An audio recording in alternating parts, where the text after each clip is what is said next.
Question number 20 हमारा assertion reason based question है। Again इसमें स्टेटमेंट ए assertion हमें गिवन है और स्टेटमेंट आर रीजन गिवन है। assertion मीन्स कोई फैक्ट बताया गया है और रीजन मीन्स उस फैक्ट को का रीजन दिया गया है और हमें देखना है कि assertion ट्रू है या फॉल्स है और रीजन ट्रू है या फॉल्स है। तो let's read the assertion first. सबसे पहले हम assertion को रीड करेंगे। assertion क्या है?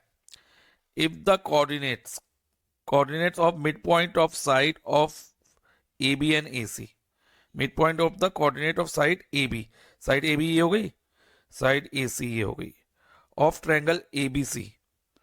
तो D और E क्या है? मिड पॉइंट है AB और AC के। क्वेश्चन में दिया हुआ देखो, D and E are mid point of AB and AC respectively. और D के कोऑर्डिनेट्स कितने दिए हमें? क्या दिए हैं? 3,5। और E के कोऑर्डिनेट्स हमें क्या दिए हैं बेटा? -3, -3। और हमें कहा है कि जो BC की वैल्यू है ना, BC कौन सा है? ये 20 यूनिट है। क्या ये ट्रू है? assertion अब चेक करते हैं। तो पहले हम क्या करेंगे? DE निकालेंगे। सबसे पहले हम DE निकालेंगे और DE निकाल के देखते हैं क्या आता है। DE कैसे निकलेगी बच्चे? ये ध्यान दो, DE क्या है? डिस्टेंस है ना between point D and E। तो इधर हम डिस्टेंस फॉर्मूला लगाएंगे। अब डिस्टेंस फॉर्मूला क्या होता है? अंडर रूट, ये कोऑर्डिनेट ज्योमेट्री का क्वेश्चन है, x1 minus x2 whole square plus y1 minus y2 whole square. Okay, कई बुक्स में x2 minus x1 whole square दिया है और इधर y2 minus y1 whole square दिया है। वो फॉर्मूला भी करेक्ट है, तो कोई भी फॉर्मूला आप यूज कर सकते हो। तो अब इधर हमारे पास अंडर रूट में x1 और y1 की वैल्यू पहले हम देखते हैं क्या आएगी। x1 y1 ये होगा d के कोऑर्डिनेट और x2 y2 e के कोऑर्डिनेट होंगे। अब पहले x1 लिखना है। x1 3 है, देखो मैंने इधर लिखा है, माइनस x2 कितना है? -3। तो इसको हम, ये माइनस आया तो एक -3 ऐसे लिख देंगे क्योंकि x2 -3 है, प्लस y1 इज 5, देखो इधर, और माइनस y2 कितना है? -3 है। ये फॉर्मूले का माइनस और ये -3 के साथ जो माइनस वो आ गया होल स्क्वायर, और इधर भी होल स्क्वायर। अब इसको सॉल्व करते हैं बेटा, लेट्स सी क्या आंसर आता है।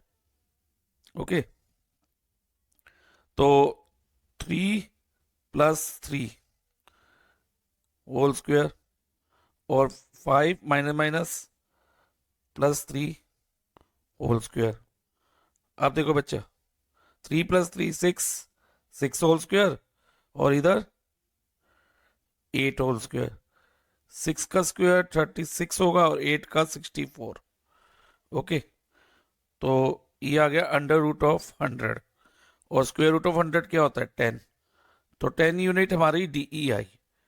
ओके, अब क्लास 9th में आपने एक थ्योरम करी थी, वो थी जो रीजन में दिया, सेम थ्योरम थी। ठीक है, रीजन में क्या दिया देखो, रीजन में दिया है हमें the line joining the mid points of two sides.